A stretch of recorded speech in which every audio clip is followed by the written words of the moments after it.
Shalom saudara-saudari yang dikasihi Tuhan. Salam jumpa kembali, salam damai sejahtera dan selamat Natal bagi kita semua.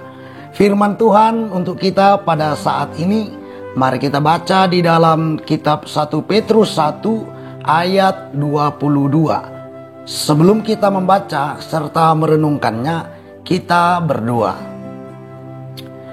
Bapa kami yang di sorga, dikuduskanlah namamu. Datanglah kerajaanmu, jadilah kehendakmu di bumi seperti di sorga. Khususnya pada saat kami akan mendengarkan firman-Mu. Berfirmanlah Engkau kepada kami, sebab kami sudah siap untuk mendengarnya. Amin. Saudara-saudari, beginilah isi kitab 1 Petrus 1 ayat 22. Karena kamu telah menyucikan dirimu oleh ketaatan kepada kebenaran, sehingga kamu dapat mengamalkan kasih persaudaraan yang tulus ikhlas. Hendaklah kamu bersungguh-sungguh saling mengasihi dengan segenap hatimu. Amin. Firman Tuhan ini saya beri tema kasih Kristus yang menggerakkan persaudaraan.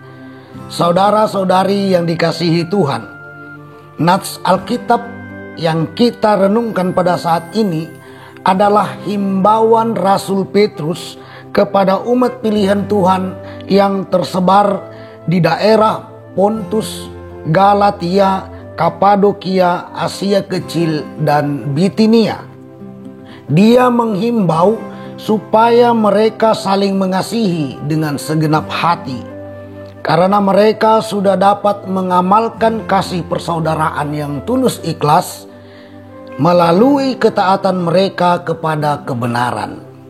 Mereka sudah mengamalkan kasih itu ketika mereka dijauhi, direndahkan, difitnah, dihujat, serta dianiaya oleh orang Yahudi dan orang Romawi. Karena mereka percaya kepada Yesus, mereka difitnah sebagai orang durjana atau orang jahat. Dapat kita lihat dalam pasal 2 ayat 12. Banyak dari mereka yang dijual menjadi budak dan mengalami kekerasan dari para tuannya. Dapat kita lihat dalam pasal 2 ayat 18 sampai 19. Mereka juga sering dicaci maki. Dapat kita lihat dalam pasal 3 ayat 9. Mereka selalu digoda, bahkan dipaksa untuk melakukan hal-hal yang tidak senonoh. Dapat kita lihat dalam pasal 4 ayat 4. Saudara-saudari, walaupun mereka dijauhi, direndahkan, difitnah, dihujat, serta dianiaya oleh orang Yahudi dan orang Romawi tersebut, tetapi mereka tetap percaya serta setia kepada Tuhan. Dan keadaan itu justru membuat mereka secara otomatis mengamalkan kasih persaudaraan yang tulus ikhlas di dalam komunitas mereka. Itulah sebabnya mengapa Rasul Petrus menghimbau mereka untuk saling mengasihi dengan segenap hati, supaya kasih persaudaraan yang tulus ikhlas itu tetap mereka lakukan di setiap waktu, baik terhadap sesama mereka di dalam komunitas orang percaya maupun kepada semua orang, termasuk kepada orang Yahudi dan orang Romawi. Cinta kasih Kristus yang tertuju kepada semua orang hendaknya menjadi dasar dan warna kehidupan mereka, sehingga walaupun situasi yang mereka hadapi tidak sesuai dengan harapan mereka, tetapi kehidupan mereka akan tetap sesuai dengan harapan Tuhan. Dengan demikian, mereka akan memperoleh kemenangan atas kebencian orang Yahudi dan orang Romawi tersebut, dan mereka dapat menarik orang-orang yang membenci mereka menjadi orang-orang yang percaya kepada Yesus.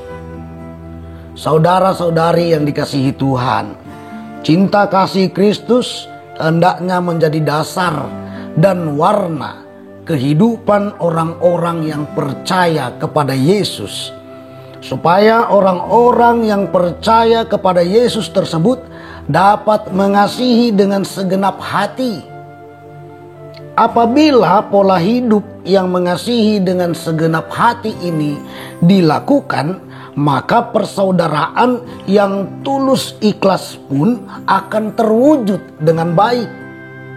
Lalu apabila persaudaraan yang tulus ikhlas telah diwujudkan, maka disitulah orang-orang yang percaya kepada Yesus akan melihat bahwa kehidupan mereka telah mempermuliakan Tuhan, bukan mempermalukan Tuhan. Kehidupan mereka menjadi berkat bagi semua orang dan memunculkan kebaikan bersama, sebab mereka sudah memenuhi harapan Tuhan. Mereka dimenangkan atas segala kesulitan, dan mereka membuat banyak orang menjadi percaya kepada Yesus. Saudara-saudari, betapa indahnya kehidupan ini kalau kita dapat mewujudkan persaudaraan yang tulus ikhlas.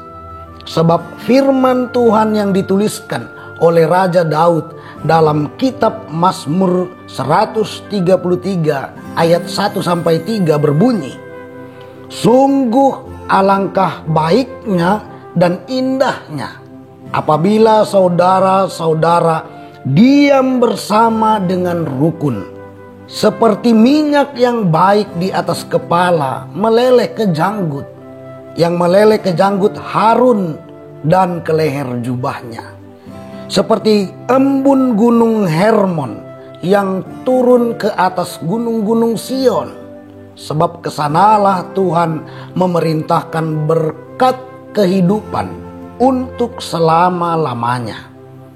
Oleh karena itu, saudara-saudari yang dikasihi Tuhan, ketika kita sudah sampai di momen Natal yang penuh dengan kebahagiaan ini, dan ketika firman Tuhan menyapa kita supaya cinta kasih Kristus menggerakkan persaudaraan di antara kita, maka marilah kita meneladani cinta kasih Kristus itu di dalam kehidupan kita sehari-hari. Poin pertama yang perlu kita lakukan dan kita perhatikan adalah terapkanlah sikap rendah hati, sama seperti Kristus yang mengosongkan dirinya walaupun ia setara dengan Allah. Lalu poin kedua, ambillah rupa seorang hamba, sama seperti Kristus yang menjadi sama dengan manusia, tetap taat serta setia kepada Tuhan. Dapat kita baca di dalam Filipi 2 ayat 5-8. Dengan demikian, saudara-saudari, maka kita akan menjadi orang-orang yang saling mengasihi dengan segenap hati. Persaudaraan yang tulus ikhlas di antara kita pun dapat kita wujudkan dengan baik, dan kita menjadi orang-orang yang layak menerima berkat dari Tuhan, yaitu kehidupan untuk selama-lamanya. Amin. Kita berdoa. Terima kasih Bapa, sebab Engkau telah berfirman kepada kami. Ajari kami untuk memahami firman-Mu dengan baik, dan arahkan kami untuk melakukannya di dalam kehidupan kami sehari-hari. Amin. Shalom bagi kita semua dan selamat Natal.